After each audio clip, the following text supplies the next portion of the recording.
আচ্ছা, ডিপ্রেশন মানে শুধু কি মন খারাপ না, আরো কিছু সমস্যা দেখা দেয়? আর ডিপ্রেশন যখন রোগের কথা বলি আমরা, তখন তার কিছু ক্রাইটেরিয়া আছে।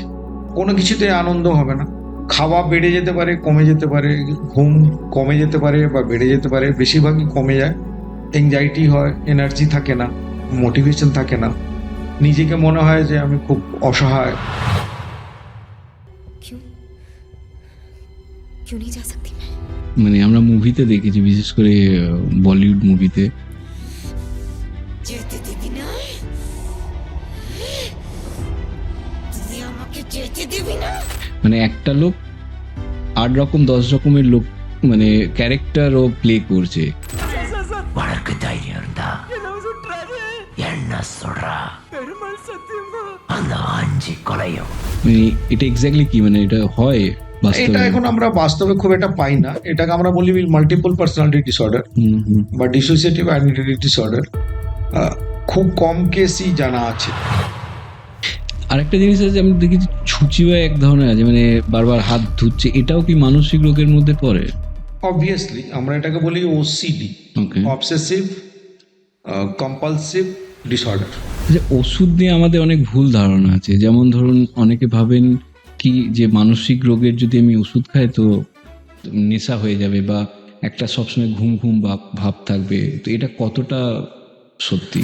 মজার জিনিস হচ্ছে যে আমাদের বন্ধুরা ফিজিশিয়ানরা হুম। দিনরাত ওই ওষুধগুলো লিখতে থাকেন, তখন তাদেরকে কেউ কোশ্চেন করে না, জানে না যে এটা মানসিক রোগের, আরামসে খায়। যেই আমরা প্রেসক্রাইব করি তখন এই ধারণাগুলো চলে আসে। পরিবারের কতটা ভূমিকা থাকে? দেখুন, পরিবারের ভূমিকাটা তো অনেক বেশি। মানসিক রোগ ভবিষ্যৎ প্রজন্মের জন্য কতটা চিন্তাজনক? রিলেশনশিপ ইস্যুসগুলো চিন্তার বিষয় হয়ে আসছে। হুম। জেনজিতে অন্যদের ভিউ নেওয়ার ব্যাপারটা খুব কমে গেছে। আমি যেটা ভাবছি সেটা ঠিক। সিজোফ্রেনিয়া এটা অ্যাকচুয়ালি কি? এটা হচ্ছে একটা রোগ মানসিক, যেখানে হচ্ছে বাস্তব আর অবাস্তবটা গুলিয়ে যায়।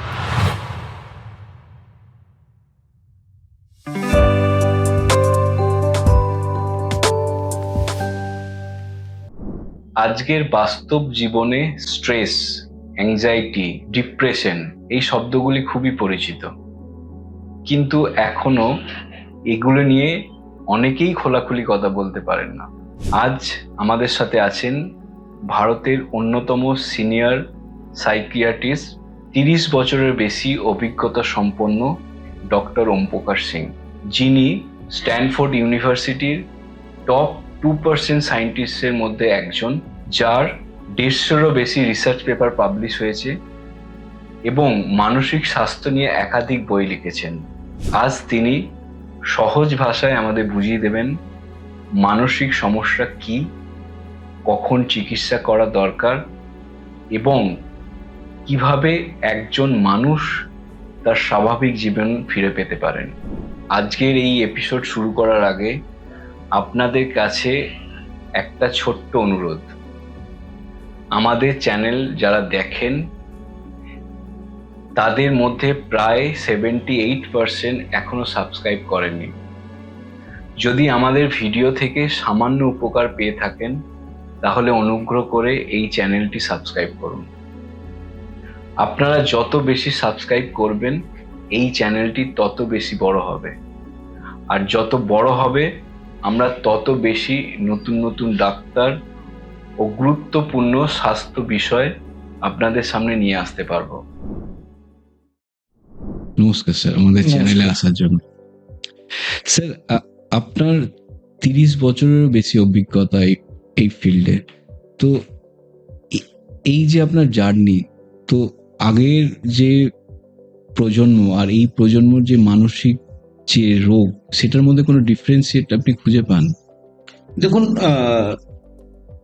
মানসিক রোগের কথা যদি বলতে হয়, আমরা বলি দুরকম মানসিক রোগ আছে।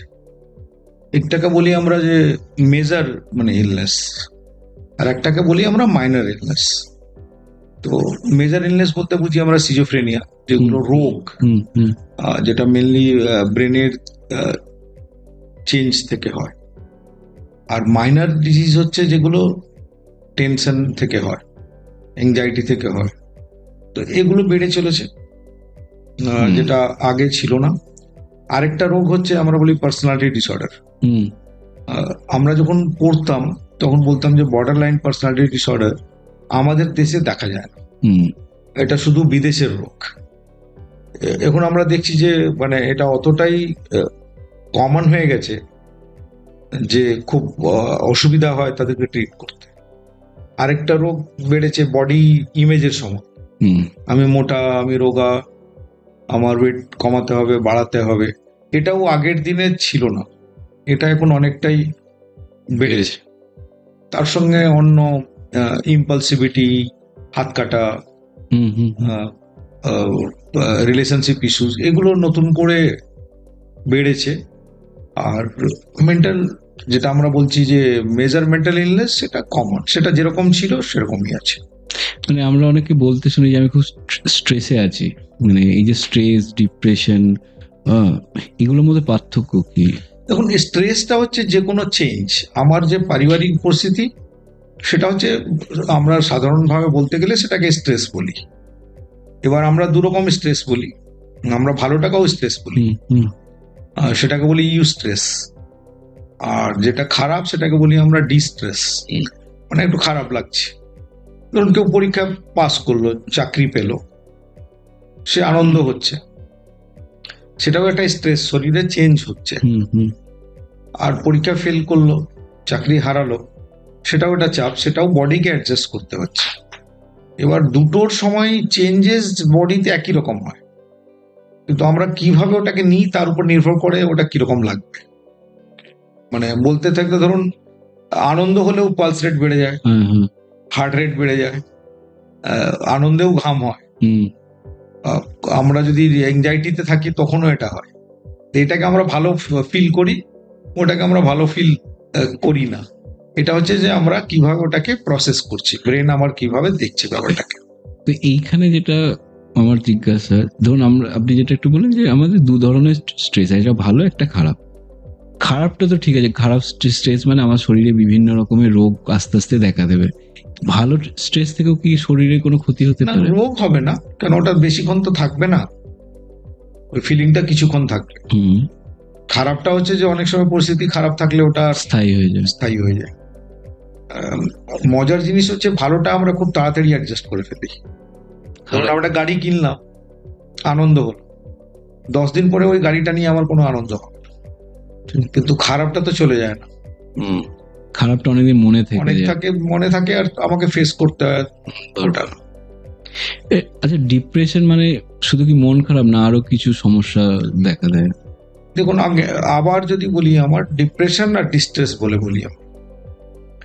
একটা হচ্ছে ধরুন কেউ মারা গেল আমার বাড়িতে, আমার মন খারাপ হলো, হুম আমি পরীক্ষায় ফেল করলাম, আমার একটা মন খারাপ হলো, এগুলোকে আমরা বলি ডিস্ট্রেস। হুম একটা মন খারাপ হচ্ছে, কিন্তু নিয়ম হিসাবে আমরা অ্যাডজাস্ট করে নেওয়া উচিত। আর ডিপ্রেশন যখন রোগের কথা বলি আমরা, তখন তার কিছু ক্রাইটেরিয়া আছে, কিছু জিনিস তাকে ফুলফিল করতে হয়। তার প্রথম হচ্ছে কমপক্ষে 14 দিন থাকতে হবে। দ্বিতীয় কথা হচ্ছে যে সে বেশিরভাগ সময় 14 দিনে তার মনটা খারাপ থাকবে, তার আগে যে জিনিসে আনন্দ পেত সেটা আনন্দ পাবে না। okay, আগে সিনেমা দেখতে ভালো লাগতো, এখন ভালো লাগবে। লাগছে। কোনো কিছুতে আনন্দ হবে না, খাওয়া বেড়ে যেতে পারে, কমে যেতে পারে, ঘুম কমে যেতে পারে বা বেড়ে যেতে পারে, বেশিরভাগই কমে যায়। এংজাইটি হয়, এনার্জি থাকে না, মোটিভেশন থাকে না, নিজেকে মনে হয় যে আমি খুব অসহায়, আমার চারপাশে কেউ নেই, আমার ভবিষ্যতে কিছু হবে না, আমি অনেক ভুল করেছি, আমরা বলি ইনঅ্যাপ্রোপ্রিয়েট গিল্ট। অর্থাৎ ছোট কাজ করেছে, আমাদের পেশেন্টরা আসে বলে যে তাতেও আমি 10 বছর বয়সে না ওই আমার বন্ধুকে একটা কথা বলে দিয়েছিলাম, মিথ্যা কথা। তো সেটা হচ্ছে আজকে তার কোনো রিলিভেন্স নেই, কিন্তু তার মনে হচ্ছে যে এই অপরাধ, প্রচুর অপরাধ করেছে। মানে এটা কি রিগ্রেট? না, ইনঅ্যাপ্রোপ্রিয়েট গিল্ট, অপরাধ বোধ। তো তার বাস্তবে তার কোনো ভিত্তি নেই, আর আলটিমেটলি এখান থেকে আত্মহত্যার প্রবণতা চলে আসে যে আমার যখন কিছুই ভালো নেই, তা আমি বেঁচে থেকে কি করব, তার থেকে ভালো হয় যে আমি মরে। এটা হচ্ছে বেসিক্যালি ডিপ্রেশন বলতে আমরা এটা বুঝি। আচ্ছা, আপনি একটু আগে বললেন পার্সোনালিটি ডিসঅর্ডার, মানে আমরা মুভিতে দেখেছি, বিশেষ করে বলিউড মুভিতে, মানে একটা লোক 8 রকম 10 রকমের লোক মানে ক্যারেক্টার ও প্লে করছে, মানে এটা এক্স্যাক্টলি কি, মানে এটা হয় বাস্তবে? এটা এখন আমরা বাস্তবে খুব একটা পাই না, এটাকে আমরা বলি মাল্টিপল পার্সোনালিটি ডিসঅর্ডার বা ডিসোসিয়েটিভ আইডেন্টিটি ডিসঅর্ডার। খুব কম কেসই জানা আছে, এটা সিনেমাতেই বেশি দেখা যায়। আমরা পার্সোনালিটি ডিসঅর্ডার বলতে বুঝি যে প্রত্যেকটা মানুষের চারিত্রিক গঠন তো আলাদা, তো এই চারিত্রিক গঠনগুলো আমাদের অনেক রকম আছে, আমাদের 10-12টা টাইপ আছে। তো বেশিরভাগই হচ্ছে যে নর্মালের মধ্যেই ভ্যারিয়েশন। তো কিছু কিছু লোকের হচ্ছে যে একদম চারিত্রিক গঠনটাই অতটাই স্ট্রিক্ট যে চেঞ্জ করতে পারে না, তাতে তাদের জীবনের অসুবিধা হয়, তাদের নানা রকম অসুবিধা হয়, কিন্তু তারা এটাকে পাল্টাতে পারে না, মানে আমাদের স্বভাবটা পাল্টাতে পারে না। এবার এর মধ্যে যেটা আমি আপনাকে বর্ডার লাইনের কথা বলছি, বর্ডার লাইনের লোকেদের প্রবলেম হচ্ছে তারা খুব সহজেই বোর হয়ে যায়, রোজ নতুন জিনিস থাকে, সবকিছু তাদের ইন্টেন্স হয়। ভালো বললে বলবে বিশাল ভালো, খারাপ হলে বিশাল খারাপ। একটা কথা কেউ বলে দিলেই তাদের লেগে যায়, তার থেকে মনে হয় মরে যায়। তারা মানে ভালোবাসাও একদম আঁকড়ে ধরে, যেটা বলে না মানে স্মদারিং উইথ লাভ, মানে অতটাই আঁকড়ে ধরে যে পার্টনারের অবস্থা খারাপ হয়ে যায়। আর ওটা না পেলেই তাদের মনে হয় যে আমাকে কেউ পাত্তা দিচ্ছে না, আমি এমটি। তার থেকে ওরা বারবার অ্যাটেম্প্ট করে, হাত কাটে, ওষুধ খায়, তো ভীষণ ক্যাওটিক সিচুয়েশন হয়। আরেকটা জিনিস আছে, আমি দেখেছি ছুচিবাই এক ধরনের আছে, মানে বারবার হাত ধুচ্ছে, এটাও কি মানসিক রোগের মধ্যে পড়ে? অবভিয়াসলি আমরা এটাকে বলি ওসিডি, অবসেসিভ কম্পালসিভ ডিসঅর্ডার। এর মধ্যে যেটা হয়, মানে এটা সূচিবাইয়ের সঙ্গে তফাৎটা একটাই, যে কিছু লোক সূচিবাই করে তাদের নিয়ম মানার জন্য, যে এটা আমাকে করতে হয়, তো সেটা অনেক সময় আমরা সূচিবাই বলি না। এই রোগের ক্ষেত্রে কি ওরা জানে আমার করা দরকার নেই, তাও করে, ভীষণ কষ্ট পায়, হাতে হাজা হয়ে গেছে ধুতে ধুতে, কিন্তু যদি ও না ধোয় তাহলে ওর ভীষণ কষ্ট হবে, মনে হবে দুনিয়াটাই নষ্ট হয়ে যাবে। তালা বন্ধ করে টেনে টেনে দেখছে। যাকে শ্রদ্ধা করে, ধরুন ঠাকুরকে শ্রদ্ধা করে, নামাজ পড়তে যায়, হঠাৎ করে বাজি কথা, এটা নোংরা কথা মনে চলে আসে, যেটা ও ভাবতে চাইছে না, তার সেটা নিয়ে ভীষণ কষ্ট হয়। অবভিয়াসলি সে তো ভাবতে চায় না এরকম, ঠাকুরকে শ্রদ্ধা করে, ঠাকুরের সম্বন্ধে একটা নোংরা কথা আসছে। এইগুলো সবই হচ্ছে একটা রোগের লক্ষণ, সেটাকে আমরা বলি ওসিডি, অবসেসিভ কম্পালসিভ ডিসঅর্ডার। কিছু কিছু যদি আপনাকে একটা অন্যভাবে বোঝাই, উদাহরণ ধরুন ক্রিকেটাররাও বা আমরাও দেখবেন যে পরীক্ষা না একটা পেনেই পরীক্ষা দিই, অনেক আছে। তো ও পেনটা যদি কোনো কারণে না পাই তাহলে খুব কষ্ট হয়। বিশেষ করে প্লেয়ার্সদের প্রচুর আছে যে মা পায়েই যেতে হবে, এগোতে হবে, ফার্স্ট জার্সি নাম্বার এটাই হতে হবে। তো ওটা না হলেই এদের ক্ষেত্রে কি হয়, এরকম জিনিসগুলোই বিশাল থাকে। যে আমি যদি দরজাটায় মানে আমি মা পা দিয়ে আজকে অফিসে না বেরোই, তাহলে বিশাল কিছু অঘটন হয়ে যাবে। তো ওরা কি করে মা পা দিয়ে বেরোলো, তারপরে তাহলে ডাউট হলো যে মা পায়ে বেরিয়েছিলাম না ডান পায়ে বেরিয়েছিলাম, আবার একবার রিপিট করতে থাকে, এই ডাউটটা চলে আসে, আবার সেম সাইকেলে পড়তে থাকে। তো এটা হচ্ছে ওসিডি। যারা ওসিডিতে ভোগেন তারা কিন্তু নিজেরা খুব কষ্ট পান, কিন্তু তারা জানেন যে এটা তারা করতে চান, বাট দে আর ফোর্সড। এটা কি অনেক সময় না বুঝেও কি করে, কনসিয়াসলি করে কি সব সময়?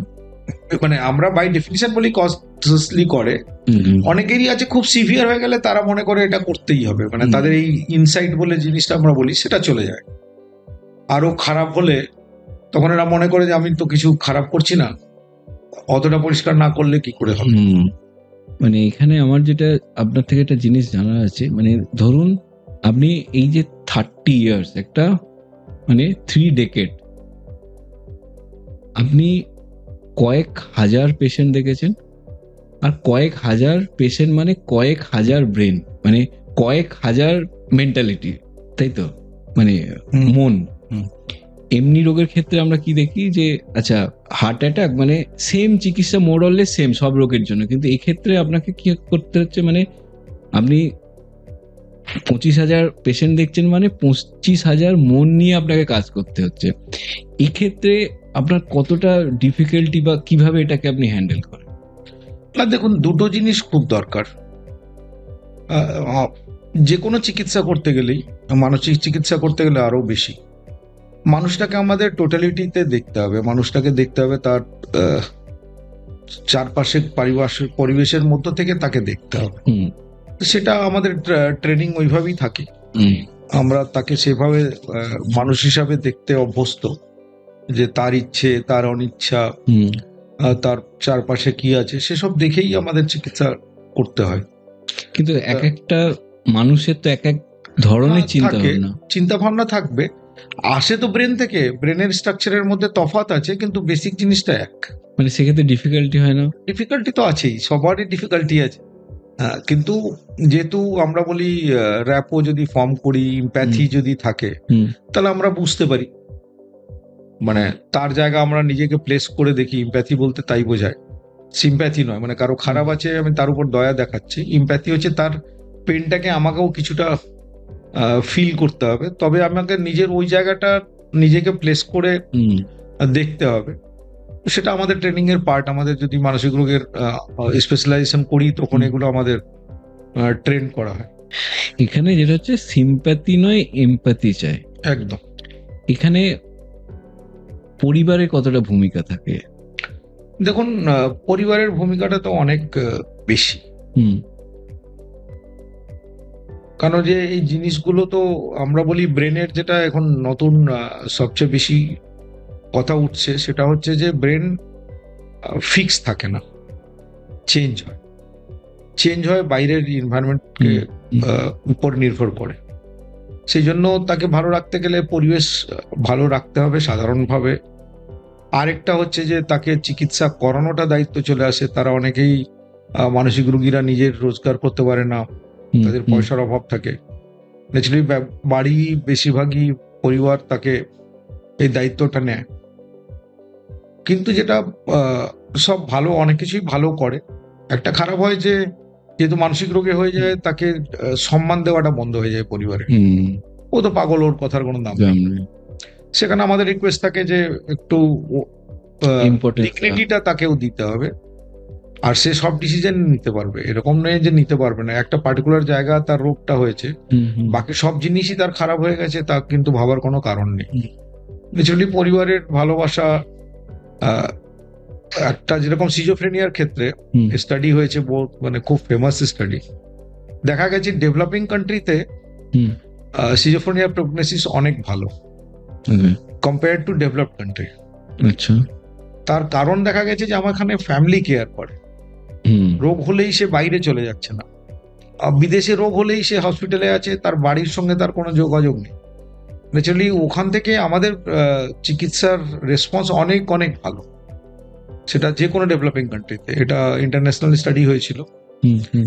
আর নর্মালি আমরা মনে করি ডেভেলপ কান্ট্রিতে ভালো হবে, কিন্তু মানসিক রোগ ক্ষেত্রে ডেভেলপিং কান্ট্রিতে তার প্রগনোসিস হ্যাঁ, অনেক মানে ভালো। আমরা ইন্ডিয়ানরা অনেক ফ্যামিলিয়ার আছি। হ্যাঁ, ফ্যামিলি আছে, তার সাপোর্ট আছে। আচ্ছা, অনেক সময় হয় রোগীরাই চিকিৎসা করতে চায় না, সেক্ষেত্রে আমাদের ফ্যামিলি মেম্বারদের কি করা উচিত?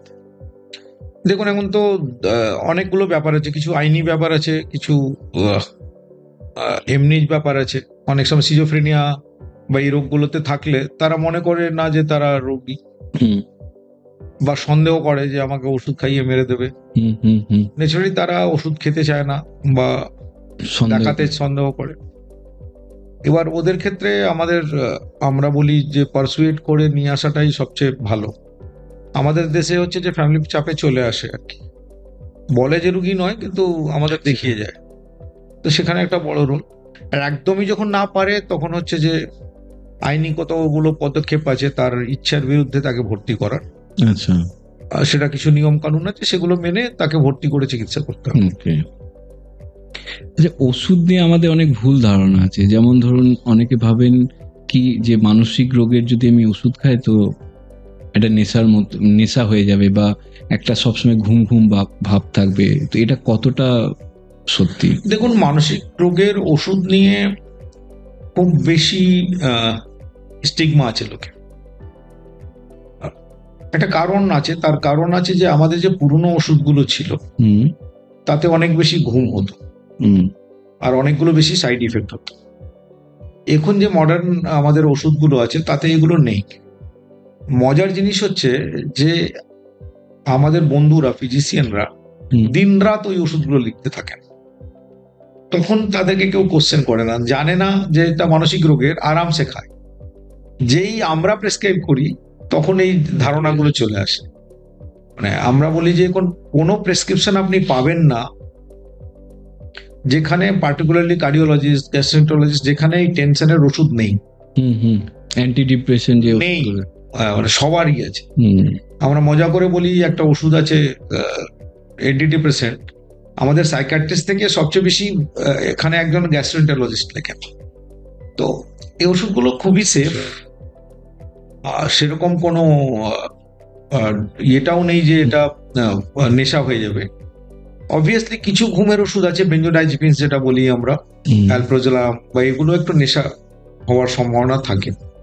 অবভিয়াসলি সেটা লং টার্ম ইউজ করা উচিত নয়, আর প্রেসক্রিপশন হিসাবে মেনে চলা উচিত। আচ্ছা, অনেক সময় মানে এই যে ওষুধগুলো আমরা যখন দেওয়া হয়, প্রেসক্রাইব করা হয়, তখন কি এই ওষুধগুলো কি সারা জীবন খেয়ে যেতে হয়, না একটা সময় পরে এগুলো বন্ধ করে দেওয়া যেতে পারে?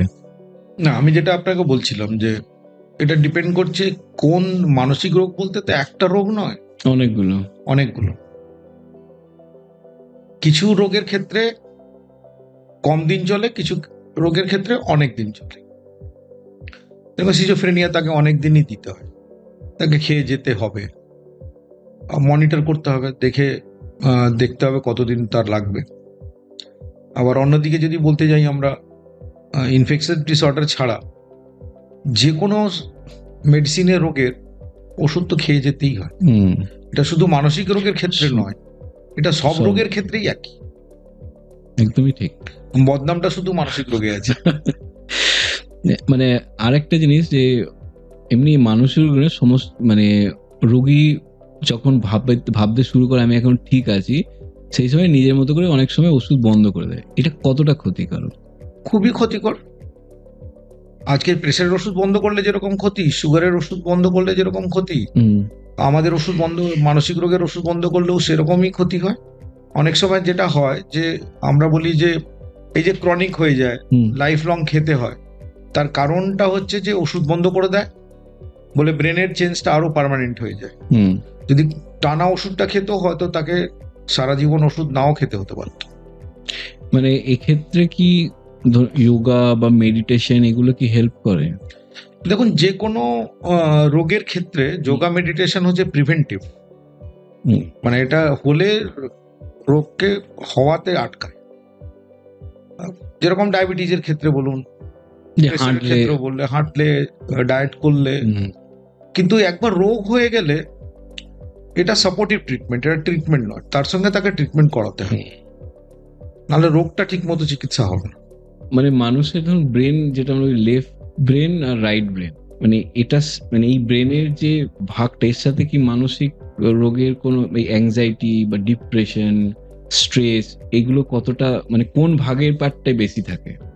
না, এক একটা রোগের এক একটা ভাগে থাকে। হুম অ্যাকচুয়ালি দুটোর ব্যালেন্স থাকে। তো ব্রেন হচ্ছে খুব কমপ্লেক্স, যদি বলেন খুব কমপ্লেক্স কম্পিউটার, হুম, হুম, আর প্রচুর এনার্জি খায়। যেরকম কম্পিউটার এনার্জি খায়, ব্রেন হচ্ছে 25% এনার্জি হচ্ছে ব্রেন ব্রেন খায়।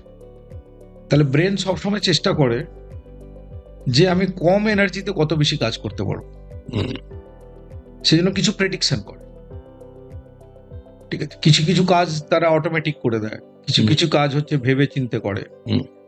এই আপনি অনেক জায়গা দেখবেন যে একটা পড়ার জন্য দেয়, যে একটা পুরো এক পেজ লেখা আছে, তার মধ্যে অনেকগুলো লেটার বাদ আছে, কিন্তু আপনি একদম সঠিক পড়ে দেবেন। হুম, অটোমেটিক ব্রেন ওটা ধরে কারণ নেয়। ব্রেন ওটা ধরে নেয়, প্রেডিক্ট জাম্প করে, অটোমেটিক এর মতো ব্রেনও জাম্প করে, ও না লেখা থাকলেও ঠিক পড়ে নেবে। তো সিমিলারলি ব্রেনের এক একটা এরিয়ার অনেকগুলো এক একটা কাজ অ্যাসাইন করা আছে। এবার রাইট আর লেফট একই রকম দেখতে, ঠিক আছে। এবার লেফট ব্রেনটা হচ্ছে মেনলি ধরুন আমাদের রাইট সাইডকে কন্ট্রোল করে, ধরুন হাতের ইয়েটাকে অপোজিট সাইড দিয়ে কন্ট্রোল হয়।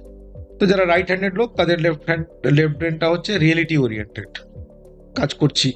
এবার বাকি যে পার্টটা হচ্ছে অন্য ব্রেনটা, সেটা হচ্ছে ক্রিয়েটিভ থিঙ্কিং, এগুলোর জন্য চলে আসে। তো এবার কোনো কোনো রোগে পার্টিকুলারলি এক একটা সার্কিটে গন্ডগোল পাওয়া যায়। কোনোটা সামনের দিকেটা হয়, আমরা বলি ফ্রন্টাল লোবের সার্কিটে গন্ডগোল, কিছুটা হচ্ছে কোনোটা হচ্ছে প্যারাটোটেম্পোরাল লোবের গন্ডগোল। তো ব্রেনের এরিয়ার সঙ্গে নির্ভর করে, কেন ওই কাজটা যেটা করে সেটা যদি কোনো কারণে বাধা পায় তাহলে সেটা। মানসিক রোগ ভবিষ্যৎ প্রজন্মের জন্য কতটা চিন্তাজনক? দেখুন, এখন তো প্রথম যে দুটো জিনিস আমাদের কাছে খুব পোস্ট কোভিড, যেটা একটা হচ্ছে আত্মহত্যা, একটা বড় সমস্যা হয়ে দাঁড়িয়েছে। যেটা ধরুন আমরা 8.9 পৌঁছে গেছিলাম, সেখান থেকে আবার 13-14 পার লাখসে পৌঁছে যাচ্ছে আফটার কোভিড, মানে অলমোস্ট 1.5 গুণ জাম্প হয়ে গেছে। সেটা একটা বড় চিন্তার বিষয়। আর সেকেন্ড হচ্ছে যে রিলেশনশিপ ইস্যুস গুলো চিন্তার বিষয় হয়ে আসছে। জেনজিতে অন্যদের ভিউ নেওয়ার ব্যাপারটা খুব কমে গেছে। আমি যেটা ভাবছি সেটা ঠিক, অ্যান্ড আমি কম্প্রোমাইজ করব না, আমি অন্যরা কি ভাবছে সেটা ভাববো না, সেটা এক লেভেল অব্দি ভালো।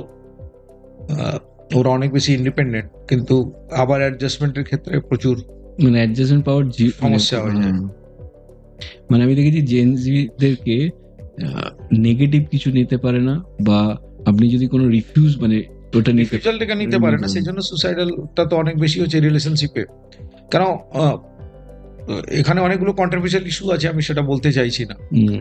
ছোটবেলা থেকেই সবকিছু যেহেতু দিয়ে দেওয়া হচ্ছে, আমাদের সিস্টেম হচ্ছে স্কুলে যে ফার্স্ট হচ্ছে সেও ফার্স্ট, যে 50th হচ্ছে সেও ফার্স্ট। ন্যাচারালি কোনোটাই কোনো ভ্যালু থাকছে না, মানে রিফিউজ একদম ওরা নিতেই পারে। এবার জীবনে তো সবসময় বাধা আসবেই, তুমি সবসময় পাবে না। যেই আসে তখন অনেক সময় তাদের রেজিলিয়েন্স কমে যায়। তো আমরা বলি তাদেরকে প্রবলেম সলভ করতে শেখাতে হবে, নিজের প্রবলেমটা তাদের নিজের সলভ করতে হবে। আচ্ছা, এবার আমরা চলে আসি সিজোফ্রেনিয়া। এটা অ্যাকচুয়ালি কি? এটা হচ্ছে একটা রোগ মানসিক, যেখানে হচ্ছে বাস্তব আর অবাস্তবটা গুলিয়ে যায়। ওকে। বাস্তব অবাস্তব কিরকম গুলিয়ে যায় বলে আপনাকে যদি বলি, আমরা এটাকে ইংরেজিতে বলি ইম্পেয়ার্ড রিয়েলিটি টেস্টিং। ওর প্রথম কথা হচ্ছে যে এই রোগটা কম বয়সে শুরু হয়, অ্যাডোলেসেন্সে শুরু হয় জেনারেলি। প্রথমেই হচ্ছে যে ধরুন ওর যে কাজগুলো করছে, হঠাৎ করে পরীক্ষায় কম নম্বর পেতে শুরু করলো, আইসোলেট হতে শুরু করলো, এরকম করে শুরু হয়। তারপরে কিছু অবাস্তব জিনিস, কেউ বলছে না কিন্তু বলছে আমাকে নিয়ে সবাই কথা বলছে, সে শুনতে পাচ্ছে। এখন আগের দিনে বলতো যে ভগবান উপর থেকে কেউ কন্ট্রোল করছে, জাদু টোনা করে দিয়েছে। আজকালকার লোকে বলে যে আমার ব্রেনটাকে কেউ হ্যাক করে নিয়েছে, কম্পিউটার দিয়ে আমার ব্রেনটাকে কন্ট্রোল করছে, আমি যেটা করছি আমি করছি না, অন্য কেউ করাচ্ছে। তো এগুলো হয় হ্যালুসিনেশন, ডিলিউশন। সন্দেহ হয় যে আমাকে মেরে দেবে, আমাকে আমার পার্টনার হচ্ছে আনফেথফুল, খাওয়ায় বিষ মিশিয়ে দিচ্ছে, এইগুলো চলে আসে। ন্যাচারালি তারা তো জাজ করতে পারে না ঠিক মতো এই রিয়েলিটিটা। বাস্তবে কেউ ওকে গাল দিচ্ছে না, কিন্তু ওর মনে হচ্ছে গাল দিচ্ছে, তো গিয়ে ওকে ঝগড়া করে, বা কেউ আমার সম্বন্ধে নেগেটিভ বলছে, আমার সম্বন্ধে খারাপ বলছে, তো গিয়ে ঝগড়া করে, তুই কেন আমাকে গাল দিলি, মেরেও দেয়। তো এই জিনিসগুলো চলে আসে। তো এটা সবচেয়ে মানে রোগের মধ্যে সবচেয়ে যদি সিভিয়ার বলি, সেটা হচ্ছে আমাদের সিজোফ্রেনিয়া। এটার লক্ষণটা কিভাবে আসে, মানে স্টার্টটা কিভাবে হয় সিজোফ্রেনিয়া? জেনারেলি যেটা হচ্ছে খুব ধীরে ধীরে স্টার্ট হয়। প্রথমে বলি সোশ্যাল আইসোলেশন শুরু হয়। একটু যদি মানে সোশ্যাল আইসোলেশন বলতে গেলে ওই মেশা বন্ধ করে দিল, আচ্ছা, লোকের সঙ্গে কথা বলছে না, নিজের সোশ্যালাইজ করাটা বন্ধ করে দিল। তারপর অড বিহেভিয়ার শুরু করলো, কথার মধ্যে কিছু কিছু হঠাৎ করে কথা আপনি বলছেন, কেন বললো আপনি বুঝতে পারছেন না, যে তার কোনো যুক্তি নেই। হ্যাঁ, এই অড বিহেভিয়ার গুলো আসে। তারপরে পার্মানেন্ট এইগুলো চলে আসে, নিজে কেয়ার কমে যায়। হ্যাঁ, তারপরে অনেক রকম টাইপ আছে, কিন্তু হ্যাঁ, তারপরে হচ্ছে যে আমার সম্বন্ধে লোকে কথা বলছে, আমার ক্ষতি করে দেবে, তারপরে অ্যাগ্রেসিভ ভায়োলেন্ট হতে শুরু করে। এখানে কি সুসাইড টেন্ডেন্সি বিল্ড আপ করে এক্ষেত্রে? সিজোফ্রেনিয়াতে সুসাইড অতটা নয়, কিন্তু এটাতেও হতে পারে। অনেক সময় ওরা না জেনে করে, যে আমাকে সবাই মেরে দেবে, তাহলে আমি নিজেই মরে যাই। হুম। আমাকে মারতে আসবে, ওরা মারলে আমাকে টর্চার করবে, আমার বাড়িতেও মেরে দেবে, তার থেকে আমি নিজে মরে যাই। তো এইভাবে হয়। এই ধরনের এই যে মানে গুরুতর রোগ, এটা একটা এক ধরনের গুরুতর রোগ সিজোফ্রেনিয়া। এটা মানে কিভাবে এর চিকিৎসা সম্ভব? এটা তো অনেকগুলো ওষুধ আছে, হুম। তো ওষুধ দিয়ে চিকিৎসা হবে, তার সঙ্গে তার সাপোর্ট করতে হবে। মানে এটা কি আস্তে আস্তে স্বাভাবিক জীবনে ফিরে আসতে পারবে? প্রচুর লোক আছে যারা স্বাভাবিক জীবনে ফিরে আসে, বেশিরভাগই আজকাল স্বাভাবিক জীবনে ফিরে আসে। আমরা বলি যে যেরকম প্রেশার ওষুধ খেয়ে আপনি কাজ করছেন, হুম। এই ওষুধ খেয়ে কাজ করবেন।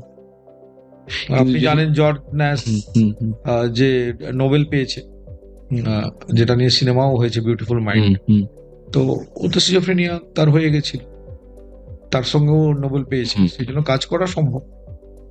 আচ্ছা, আরেকটা জিনিস হচ্ছে ডিমেনশিয়া, মানে এটা কি, আর মানে এটা কেন হয়? ডিমেনশিয়া বলতে সাধারণ লোকে আলজাইমার্স থেকে, আলজাইমার্স বললে বেশি বুঝে। হুম, হুম, আলজাইমার্স মানে ডিমেনশিয়া। আলজাইমার্স হচ্ছে এক ধরনের ডিমেনশিয়া। ডিমেনশিয়া মানে স্মৃতিভ্রম। ওকে, স্মৃতিভ্রম হলে যায় মানে ভুলতে শুরু করে। প্রথমে হচ্ছে যে নতুন জিনিস ভুলতে শুরু করে, আজ কি হয়েছে, কাল কি হয়েছে। পুরনো জিনিস আরো বেশি মনে পড়ে, হুম, ছোটবেলার কথা বলবে। হুম, আস্তে আস্তে ব্যাক করতে থাকে টাইমে, মানে নতুন মেমোরি চলতে থাকে, নিজেকে বাচ্চা ভাবতে শুরু করে, ওই ছেলেকে মনে করবে বাবা। ঠিক আছে, মানে একটা বয়স অবধি দেখেছি মনে থাকে, তারপরটা পুরোটাই ভুলে যায়। হ্যাঁ, ও ব্যাকে ব্যাকে যেতে শুরু করে, কারণ ব্রেনের ওই হুম। মেমোরির ট্রেস গুলো মুছতে থাকে। হুম, তো ব্রেনে চেঞ্জ হয়, কোলিনার্জিক নিউরনস গুলো নষ্ট হয়ে যায়। আর আরেক ধরনের হচ্ছে মাল্টি ইনফ্যাক্ট ডিমেনশিয়া বলি আমরা। হুম, সেটা হচ্ছে যে বারবার স্ট্রোক হলে ব্রেনের এক একটা জিনিস নষ্ট হয়, তাতেও ব্রেনটা যদি বেশি নষ্ট হয়ে যায় তাহলে ডিমেনশিয়া হয়। আর এখন আজকালকার দিনে অনেকগুলো হচ্ছে সুগারের জন্য হয়, সুগার অ্যাথেরোস্ক্লেরোসিস জন্য ব্রেনের সাপ্লাই কম থাকে ব্রেনে, তাতে আস্তে আস্তে নার্ভগুলো ড্যামেজ হয়, করে ডিমেনশিয়া। আচ্ছা, এমনিতে তো ধরুন আমাদের বয়সকালে যত আমাদের বয়স বাড়তে থাকে, অটোমেটিক্যালি আমরা অনেক কিছু ভুলে যাই, বা মানে একটা বয়সের ধর্ম যে বয়স বাড়লেই আমরা আমাদের স্মৃতিশক্তি কমে যায়। তো এই স্মৃতিশক্তি কমে যাওয়া আর ডিমেনশিয়া বোথ আর সেম, না দুটো সেপারেট? না, এটা নর্মাল আমরা বলি, নর্মাল এজিং এর স্মৃতিভ্রম, বা আমরা বলি মাইল্ড কগনিটিভ ডেফিসিট। কিছু কিছু ভুলে যাচ্ছি, নাম ভুলে যাওয়াটা খুব কমন। হুম, নাম ভুলতে শুরু করি, নাম, এই নামটা মনে পড়ছে না, হঠাৎ করে মনে পড়লো। তো এটা অফ দ্য ট্র্যাক, মানে আমি নাম ভুলে যাই, তো এটা কি আমার ডিমেনশিয়া না, না? এটা কমন খুব, এটা নর্মালের মধ্যেই পড়ে। ডিমেনশিয়াতে আরো বেশি সিভিয়ার হয়ে থাকে, এক জিনিস নয়, নাম শুধু নয়, আরো অনেক জিনিস সে ভুলতে থাকে। শুরু হয় ধরুন ফ্রিজে রেখে দিল, জুতো এসে ফ্রিজে রেখে দিল, মানে জুতোর জায়গা না রেখে ফ্রিজে রেখে দিল। রাত্রেবেলা উঠলো তখন বাথরুমটা প্লেস করতে পারলো না, কোন দিকে আছে, উল্টো দিকে পেচ্ছাপ করে দিল কিচেনে গিয়ে। হুম, তো এই জিনিসগুলো হতে শুরু করে, কারণ ব্রেনটার প্রসেসিংটা কমতে থাকে। তার মানে আমি আরেকবার ক্ল্যারিফাই করে নিচ্ছি আপনার থেকে, মানে আমি নাম ভুলে যাই মানে এটা কোনো রোগ নয় তো? না, এটা সবচেয়ে সাধারণভাবে নাম ভোলাটা সবচেয়ে কমন। আচ্ছা, আমরা ধরুন বিশেষ করে ওই বলিউড মুভিতে দেখতাম, যখন মানসিক কোনো রোগ হতো তখন ওই ইলেকট্রিক শক দিয়ে, যেটা আপনার আমরা বলছি ইসিটি, এটা কতটা আপনার নিরাপদ, বা এটা কি অ্যাকচুয়ালি করার দরকার হয়? কিছু রোগের ক্ষেত্রে এটা খুবই দরকার, এটা ভালো ট্রিটমেন্ট। হুম, আপনি তো কার্ডিয়াকেও দেখেছেন, যখন শক লাগে তখন হ্যাঁ, শক দেওয়া হয় হুম, হুম, হার্টকে, তাতেও তো লাফিয়ে ওঠে লোকে। হুম। তো এটাও সিনেমাতে দেখেছেন, বা আইসিইউতে দিনরাত আমরা শক দিচ্ছি। সিমিলারলি ব্রেনেও শক দেওয়া হয়। আগে যখন ওষুধ ছিল না, ইসিটিটাই ট্রিটমেন্ট ছিল, সব রোগের একই ছিল, হুম, সব মানসিক রোগের একই চিকিৎসা ছিল, ইসিটি। ওকে, এখন সবকিছুতে আমরা ইউজ করি না, আর এখন নিয়ম হয়ে গেছে যে অজ্ঞান না করে ইসিটি দেওয়া যাবে না। আচ্ছা, হ্যাঁ, মানে আগে কি এমনি দিতাম আমরা, ডাইরেক্ট ইসিটি বলা হতো। তাতে কি হচ্ছে, খিচুনি হতো, মির্গির মতো হতো, সেটা দেখতে খুব বাজে, মানে বাজে খুব লাগতো। ভয়ানক। দেখতে ভয়ানক, খারাপ না হলেও কিন্তু এখন ইসিটি যখন অ্যানেস্থেসিয়াতে দেওয়া আছে তো 2 মিনিটের ব্যাপার, কিন্তু কেউ কিছু বুঝতেই পারে না, শুধু মেশিনে রেকর্ড হয় যে ইসিটি আসে। কোনো ন্যাচারালি আজকাল খুবই নিরাপদ, আর কোনো রকম তার আলাদা ঝুঁকি নেই। এখন যে প্রজন্ম, যেটাকে আমরা জেনজি বলছি, আজকের দিনে এদের মানসিক সমস্যাটা কত বেড়েছে। মানে ধরুন, ওদের কাছে মোবাইল ফোন খুব easy, internet easy, social obsession মারাত্মকভাবে বেড়েছে। এই যে প্রজন্মটা, এরা কতটা ডেঞ্জার জোনে আছে? না, এদের সমস্যাটা দেখুন খুব বেড়ে চলেছে। প্রথম কথা হচ্ছে যে যেহেতু এরা ভার্চুয়াল ওয়ার্ল্ডে অনেক বেশি রিয়েল ওয়ার্ল্ড থেকে, আর ব্রেনের সমস্যা হচ্ছে যে রিয়েল আর ভার্চুয়ালের তফাৎ করতে পারে না, দুটোই রিয়েল। তো এদের ফ্রেন্ডশিপ ভার্চুয়াল মোডে বেশি, রিয়েল ফ্রেন্ডশিপ নেই। তো আমরা তো হিউম্যান, মানে আমাদের সোশ্যাল অ্যানিমাল, আমরা সবাইকে নিয়ে থাকলে আমাদের ব্রেন ভালো থাকে। জড়িয়ে ধরলাম, টাচ করলাম, এটাতে অনেকগুলো হরমোন বেরোয় যেটা আমাদেরকে ঠিক রাখে, সেগুলো চলে যাচ্ছে এদের, ওখানেই হচ্ছে। তারপরে সোশ্যাল বুলিং হচ্ছে, মানে ধরুন আমরা নর্মাল একটা লোককে গালাগাল দিতে 5 বার ভাববো, তো সোশ্যাল মিডিয়াতে গালাগাল দিতে ভালো খারাপ মানে কেউ ভাবে না, ফটাফট ওটা স্টে করে যায়। হ্যাঁ, এবার যার লাগে তার স্টে করে যায়, আর ওটা আছে। সোশ্যাল বুলিং খুব হচ্ছে, কাউকে কেউ লাইক করে না, এদের বাচ্চাদের লাইক হচ্ছে না, তার জন্য তার কষ্ট হয়। তো এটাকে নানা রকম, এটা নতুন প্রবলেম, অপরচুনিটির সঙ্গে নতুন প্রবলেম নিয়ে এসছে। তো সেটা একটা সমস্যার জায়গা আছে, আমাদের হয়তো এই এক জেনারেশন লাগবে এটাকে অ্যাডজাস্ট করতে। মানে এখন ফিজিক্যাল অ্যাক্টিভিটি বাচ্চাদের খুবই কমে গেছে। মানে আমি একদিনকে অফিস থেকে বেরোচ্ছিলাম, আমাদের সামনেই একটা বসার জায়গা আছে, অফিস থেকে বেরোবার পরে ওখানে দেখছিলাম 6টা বাচ্চা, কত বয়স হবে, 18 নিচেই হবে, 6 জনের হাতে মোবাইল, আর তারা একজনের সাথে একজন কথা বলছে না, বাট চ্যাটে দেখলাম তারা কথা বলছে। হ্যাঁ, এটাই হয়ে গেছে, নিজের মধ্যেও কথা চ্যাটে পাশাপাশি বসে আছে। না, তার জন্য ফিজিক্যাল অ্যাক্টিভিটি না থাকার জন্য এখন আমরা পাচ্ছি 25 বছরে ডায়াবেটিসের ওষুধ খাচ্ছে, প্রেশারের ওষুধ খাচ্ছে, বয়সটা মানে অনেক কমে গেছে, চাপ নেওয়ার ক্ষমতা অনেক কমে গেছে। যে কোনো, যেটা আপনি আগেও বলছিলেন, যে কোনো নেগেটিভ কনসিকুয়েন্স আসলে ওটা সামলাতে পারে না।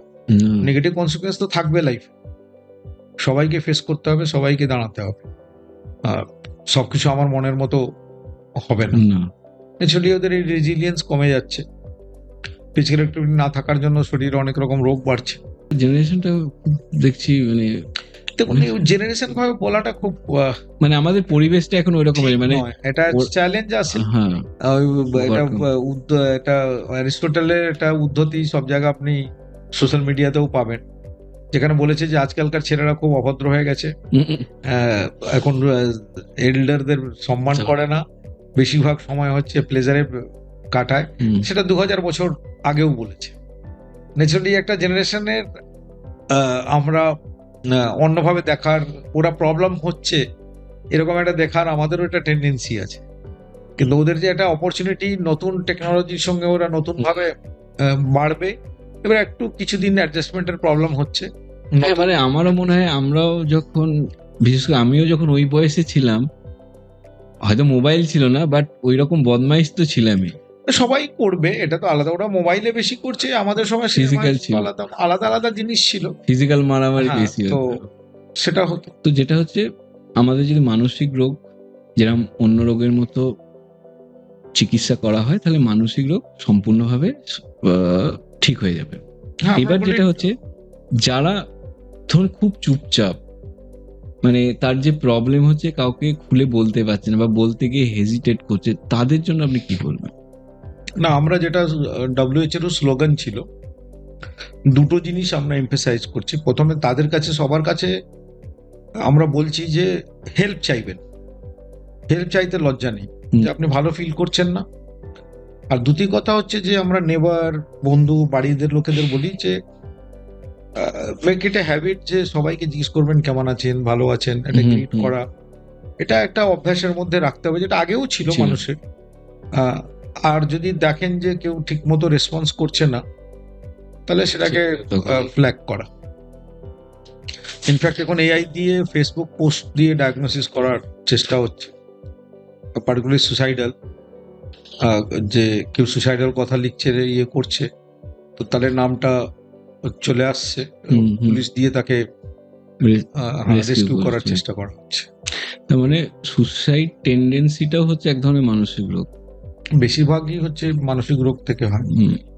আচ্ছা স্যার, আজকের এই যে ব্যস্ততার জীবন, এই ব্যস্ততা জীবনে আমাদের মানসিক স্বাস্থ্য যদি ভালো রাখতে হয়, তো আপনি আমাদের কি অ্যাডভাইস করবেন? দেখুন, খুব সিম্পল 3-4টা কথা আছে। হুম। প্রথম কথা হচ্ছে যে আমাদের শিখতে হবে ওয়ার্ক অ্যান্ড পার্সোনাল লাইফটাকে আলাদা করা। আমি জানি সহজ নয়, হুম। মানে কাজটাকে বাড়ি নিয়ে না আসা, প্রথম কথা। দুটি জিনিস, নিজেকে ভালো লাগা, যে জিনিসগুলো ভালো লাগে হুম, সেগুলো সময় বার করার জন্য। সবার ইন্টারেস্ট আছে, কারো পেন্টিং আছে, হুম, কারো হুম, কিছু হুম। আলাদা আছে, তার জন্য কিছু সময় দেওয়া। বন্ধু রাখা সবচেয়ে ইম্পর্টেন্ট। আর বন্ধু শুধু নিজের প্রফেশনের নয়, out of your profession hmm, you must have friends. যদি শুধু প্রফেশনের ফ্রেন্ড হয় তাহলে আলটিমেটলি ওটা কাজের কথাই হবে। কাজের হয়, ওটা অসুবিধা হয়। তো ইউর ফ্রেন্ডস শুড বি মানে আউট অফ ইউর, বন্ধুরা তো কাজের বন্ধুরা তো হবেই, তার বাইরেও বন্ধু রাখতে হবে। মানে যে break- সুখ হ্যাঁ। দুঃখের কথা শুনবে আপনার। হ্যাঁ, আমার ডিফারেন্ট পার্সপেক্টিভ পাওয়া যায়। একই কথা তো, আমরা ডাক্তাররা বসি, তারপরে ডাক্তারের বন্ধু কনফারেন্স হয়ে একই, হুম, তো ওটা তো রিল্যাক্সেশন হয় না। হুম, ও তোর কি পেশেন্ট হচ্ছে, ওই রুগী, একই কথা হয়। একই। So you have to have আর other perspective. Social media use কমানো, হুম, হুম। আর ফিজিক্যাল এক্সারসাইজ করা, ব্রেক নেওয়া, ঘুরতে যাওয়া, এই করে রিয়েল ব্রেক নেওয়া। তারপরে নিজের জায়গাগুলোকে একটু ঠিকঠাক রাখা, যেখানে বসছি একটু প্লান্ট রাখলাম, ছবি রাখলাম, হুম, হুম। চেয়ারফুল রাখা, লাইট এডুকেট রাখা, সাউন্ড যদি কম থাকে, এগুলোও করা। প্লাস আশেপাশে পরিষ্কার রাখলেও তো মন অনেক। এটাই বলছি তো, একটু হুম। পরিবেশটাও ঠিক রাখা, এগুলোই করতে হবে। থ্যাংক ইউ স্যার, আজকে যে আপনি টাইম দিয়েছেন এত ব্যস্ততার মধ্যে দিয়ে। Thank you. এটা আমার প্লেজার। হ্যাঁ। Thank you. থ্যাংকস।